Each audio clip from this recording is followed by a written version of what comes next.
Hi guys, I hope this video catches you all well, and today's video is about a car radio head unit which is designed for classic or older vehicles. Now if we go over to Amazon, I'll show you what I mean. So the head unit itself is made by a company called Blaupunkt. Now you've probably heard of this company before. The actual design of the head unit itself is based upon a previous design which used to be supplied to various car manufacturers. These car manufacturers include Porsche, BMW, Mercedes. So looking at the features of the head unit, it has all the things that you would want.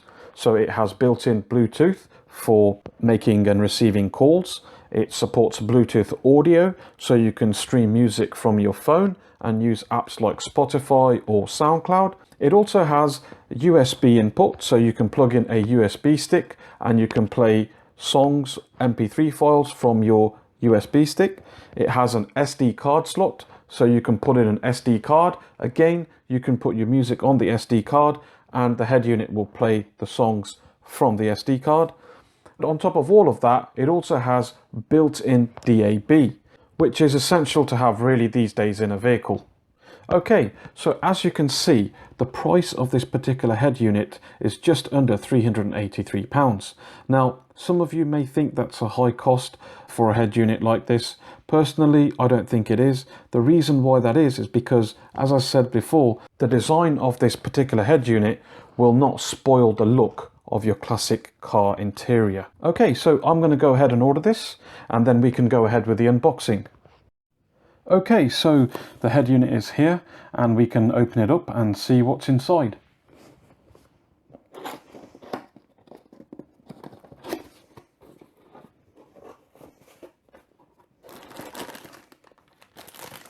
So this looks like it is the DAB antenna. It's quite nice of them to give that with the head unit. And here we have the connections to connect the head unit to the vehicle.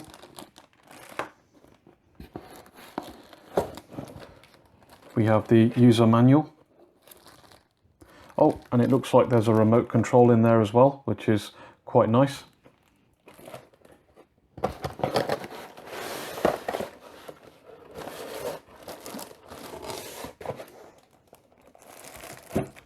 Let's see what else is in there. Okay. So here we have, this looks like the microphone, which looks quite nice. It seems that the microphone itself is very well designed. It's kind of like designed in a way where it will not be very obtrusive. It's actually a very subtle design.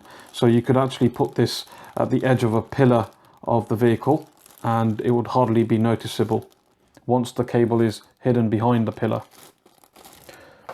And then here we have the extraction keys to take the head unit out from a vehicle. So let's take a look at the head unit itself and see what you get.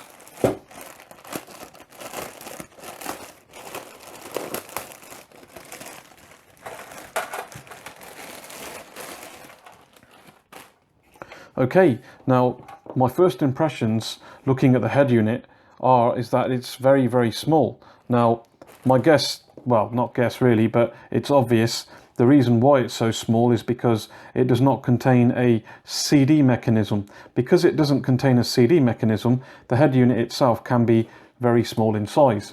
Now, looking at the front of the head unit, we can actually see all the main controls. So here we actually have the bass and treble controls. You've obviously got the volume, you've got the preset buttons, which are all here for radio presets. You've got your search buttons to actually go forward and backwards, going through your stations. And then of course you also have a little cover here, which is quite a nice little feature. What this cover exposes is it exposes the SD card slot. So as I mentioned before, you can put music files on your SD card, pop it in there, and the unit will play music from there. Then you've got your USB port, and you also have a 3.5mm jack plug here. Now that is obviously if you want to just simply use a phone that has a headphone socket on it, you can plug the other end of the cable into here, and then it will play the music through the head unit. So looking at the back of the head unit, let's see what you've got at the back. Okay, so it looks like here you have a connection for the conventional FM connector there. So that would just be for listening to normal FM music. And then you have a connector for the DAB, which is just here. So you do have a DAB aerial, which looks like a windscreen mount type aerial. And what you would actually do with this is you would use this strip and peel it back, stick it onto the windscreen, and then you would hide this cable and then route it to the back of the head unit. And it looks like it's an SMA connector, and you'd simply connect that to the back of the head unit here. Now at the back of the head unit you do have the RCA outputs, so you have the rear right and the rear left. You also have the front left and the right outputs here, and then you also have an output to a subwoofer. Now interestingly, the subwoofer output is a single output rather than a dual. Now bass is usually mono anyway, so it would be a case of if you are using a conventional monoblock amplifier going to a subwoofer, you would have to use a splitter, because most monoblock amplifiers have two inputs. So you'd have to use a splitter which will convert this into two outputs. And they can be bought from eBay for about £4. So not really the end of the world there.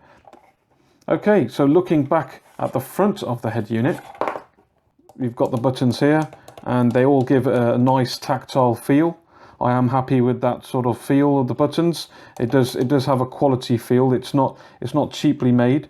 It looks like there is a IR receiver here, and that IR receiver would be for using the supplied remote control. So you could use the remote control to control the volume, go to the next track, previous track, what have you. And then you also have a DAB button here, and a source button here, which will obviously go through your various sources. So this actual head unit itself has what they call multi-illumination. So what you can do is the backlit color of the buttons, you can change the color. Now I believe you can change it to practically most colors, so you can have red, green or blue. You can pop these buttons out just like that, and then you can adjust the bass and treble settings to how you would prefer to have them, which is quite nice. The buttons do look like they're digital ones, because as I'm turning the actual knob itself, it's allowing me to actually go all the way around. Now that's usually an indication that the knob it's digital, so rather than analog, it is actually a digital control. So as I'm moving this on the screen, it will display the level of the bass and treble. So yeah, this is a very, very nice head unit. Now this head unit itself is going to be fitted in a BMW E9, which is a classic BMW, and you'll be able to see the install of once it is installed in the next part of this video. So if you'd like to like and subscribe, that'll be much appreciated, and then you'll be able to see this stereo going into the BMW E9 and then seeing what it would look like once it's installed. What I might do is do a video showing the installation. That way you'll be able to see how easy or hard it is to install. What I have also noticed here, there's a few extra things. You've got a rear USB, so what you could do, you could actually use a small USB extension cable, connect it to the USB port here, and then route that to the glove compartment of your car. So you could simply plug in a USB stick in your glove compartment, and then it'll be out of sight. Personally, my choice of music from a USB stick or a SD card would be using it from an SD card. If I do have an SD card here, I think somewhere there is one here. Let's have a look if I've got one. Yep. Okay, so what you would do is you'd have your music on the SD card here. You'd simply pop that in, and then it would simply play the music. Now I think you can, yeah, there you go. So it actually locks in, and you can then close that and have it like that, and it's nice and subtle. So then there's nothing sticking out, nothing obtrusive, very subtle in design. So yeah, that's what I would do personally. So going back to what I was just mentioning, I will be making another video. Now, if you would like me to make a video showing how this head unit is installed, then let me know in the comments. Otherwise, I'll be making a video on what the head unit looks like once it's installed. So there you have it, guys. I hope you enjoyed this video. And as I said, please like and subscribe. That would be much appreciated. And then, of course, you'll be kept updated with my other videos. Thanks very much.